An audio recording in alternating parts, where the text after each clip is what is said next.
on that?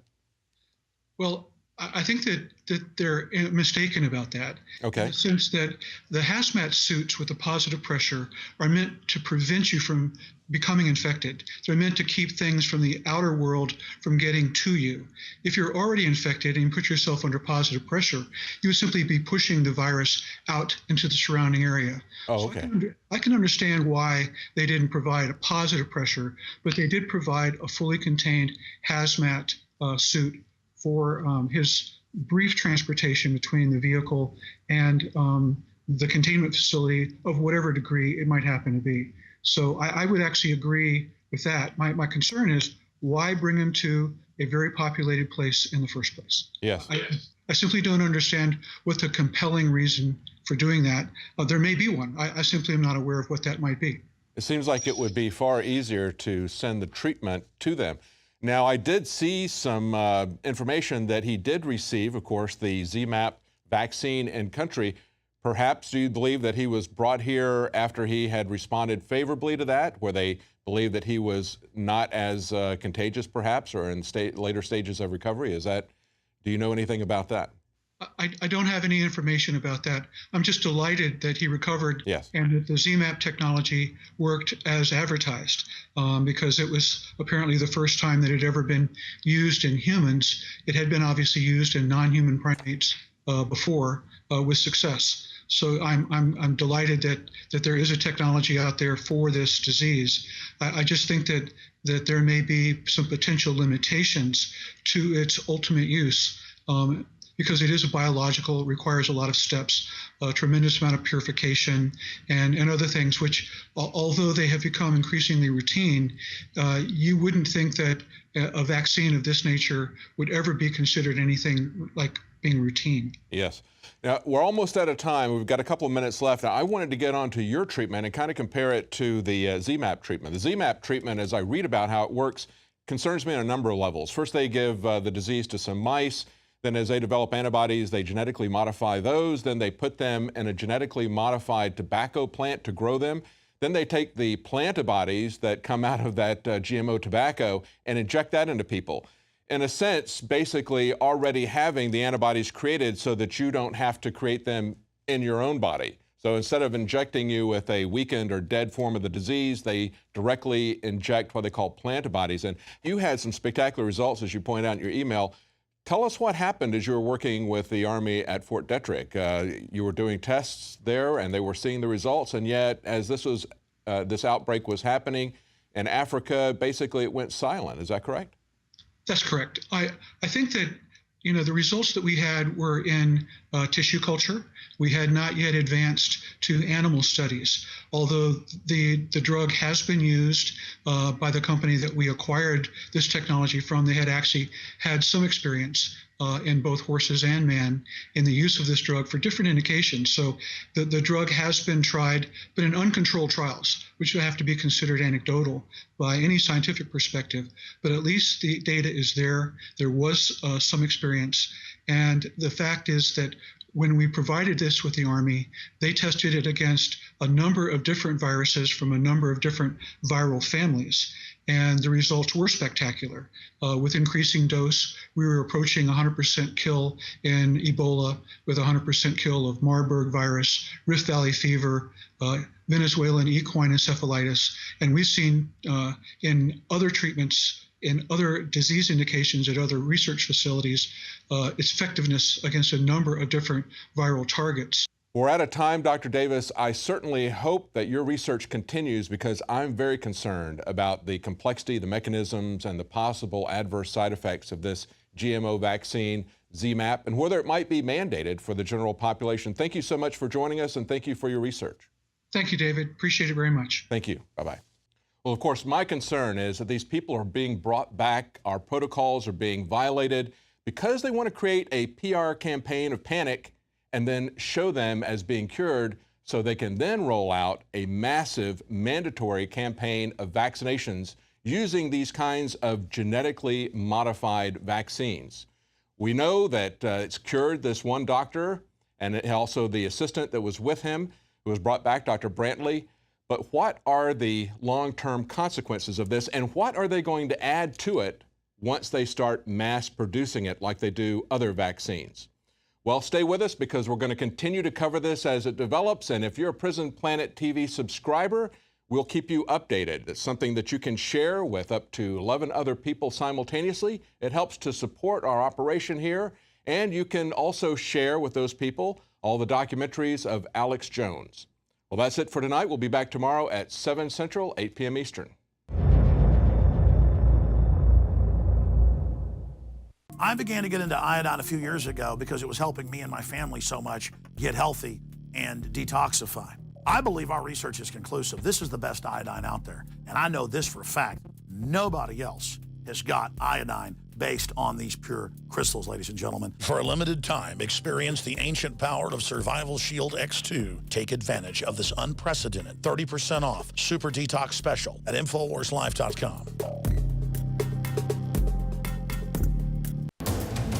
You are watching the InfoWars Nightly News, which airs 7 p.m. Central at InfoWarsNews.com. Members can share their passcodes with up to 11 other people, and your support is helping us defend liberty worldwide.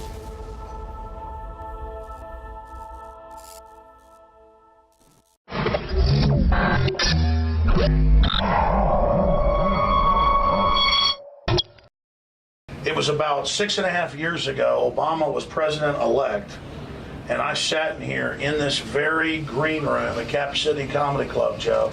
That video's been seen about 40 million times now. That's ridiculous. Literally. Like 14 million on just one spot on YouTube. That's ridiculous. You, early on, when everybody else was saying Obama was the savior, you were saying, why does anybody expect him to be any different?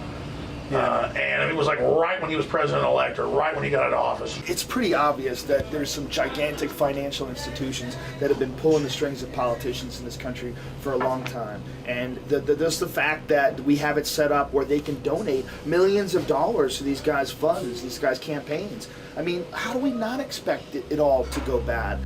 They put so much into him, built him up as this big brand name. What's your take on Well, you know what, man? I don't even think Obama is to blame. I really don't. I don't think there's an individual that's to blame. I think that what we're looking at, and I'm obviously no political expert by any means, but as a person who's observing a system, who's a person who's observing this strange society that we live in and how it's influenced by money and corporations and how politicians are beholden to so many different groups before they get into any positions of power, it's incredibly difficult to change anything.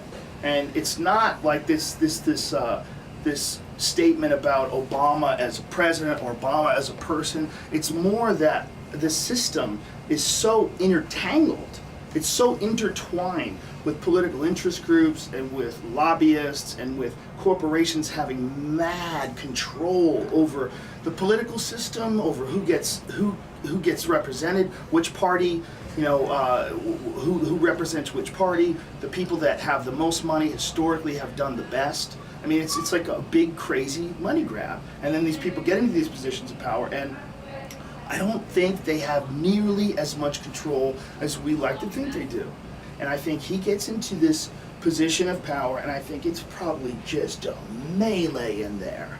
A melee of money and lobbyists and the military industrial complex and influence of foreign leaders and chaos and threats of terrorism.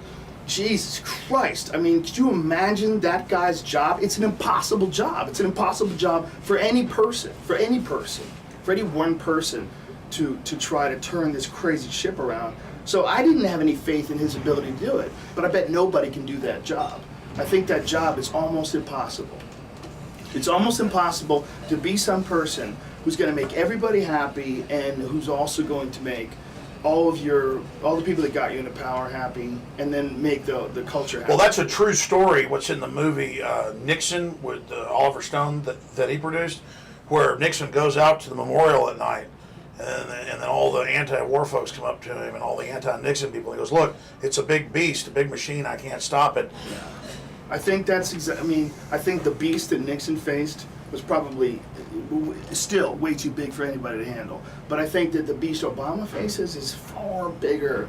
It's far crazier. It's the whole thing. It's just, and the stakes are higher because the wars we're in are so preposterous after Vietnam. There's this sort of despair that happens when people realize, like, we didn't learn anything.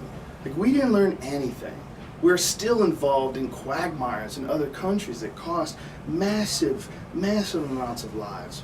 Both Americans and other people, we get caught in these things, and they're incredibly disappointing for people. When we look at our culture, I think America likes to be a proud country. We like to look at ourselves as really like a special type of people. We're the children of immigrants. The crazy people that came here when everybody else was banking on Europe. We were like, let's get on a boat. And hundreds of years ago, those were our ancestors, and this is where we are today. But if you look at our actions, it's depressing for people to look at the actions of their country and not totally be able to defend some that we've done militarily. You know, when people look at that and they go, I don't, you know, there's a lot of people that I know that are patriots, a lot of people that I know that are veterans, that love America, that believe in the military, and they're very upset with the way the direction of these wars has gone. Very upset with the image that it's given America worldwide. You know, there's the famous point that many people had right after September 11th was, this was an incredible time where there was so much sympathy of these other nations. They were so on the side of America, that America had been attacked. This is horrible, the whole world was watching. And within a period of a few years, our actions were so f***ed up that we lost all that sympathy. There was this moment where America had this position of love, you know, where the whole world was like, hey, we're sorry that happened to you. And by the actions, the mistakes, the push, the pull, whatever it was that led us from September 11, 2001 to where we are in 2014, whatever it is that led us to that, it bums a lot of people out, you know? Where does your gut tell you the country's going? Because so many people, the metrics show towards some type of collapse, not just here, but worldwide. I know you personally have been moving towards getting off the grid some. Well, I think getting off the grid's a good idea just because the grid is goofy. You know, if you could figure out a way to make your own electricity and get your own water out of the ground, like why would you not do that? As long as you're testing your water and you know that your water is good, it just seems awesome. It just seems like a cool thing to be able to get your electricity from the sun. But I don't think necessarily civilization's going to collapse. I think people far smarter than me have engineered this thing. I just think that we're just in a weird period of life. But we're also in a weird period of information. It's a weird period of like the news, you know, like this Edward Snowden stuff, Glenn Greenwald, and the ability to distribute a big crazy story like that. It's completely shifted. It's not only like the New York Times, it's not only like a corporation, it's small individuals have this weird ability to do stuff like that now, like world-changing stuff. And it's almost like a pre-singularities, like smaller waves building up to bigger waves. Yeah.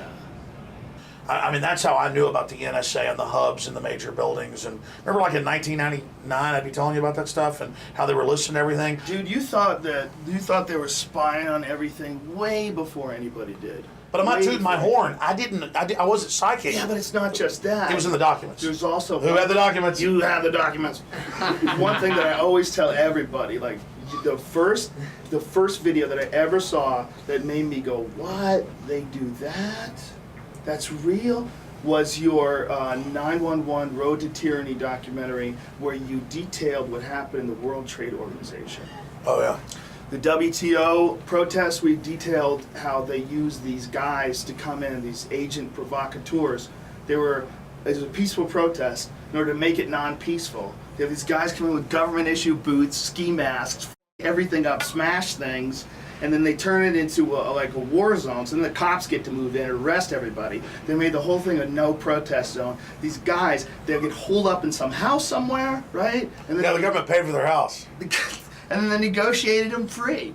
They got free. So these guys, they like smashed all these windows. And they had the Delta Force running it. That even came out, I mean, people in Seattle knew about that, I was being called a conspiracy theorist just because I had the local newspapers from there. It sounds so crazy. If someone tells you that, you go, that's crazy. But then you find out that is actually a tactic that gets used.